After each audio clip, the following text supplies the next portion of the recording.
Welcome to our tutorial on how to turn off message notifications on Gmail. If you're tired of being bombarded with constant notifications from your Gmail app, then you've come to the right place. Here's how you can easily disable those pesky alerts.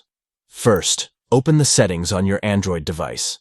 This can usually be done by swiping down from the top of your screen and tapping on the gear icon. Next, scroll down and tap on Notifications. This will bring up a list of all the apps on your device that have notification settings. Look for Gmail in the list and tap on it. This will take you to the notification settings specifically for the Gmail app. Now, all you have to do is toggle off the Show Notifications option. This will completely turn off all notifications for the Gmail app, so you won't be bothered by alerts every time you receive a new message. And that's it.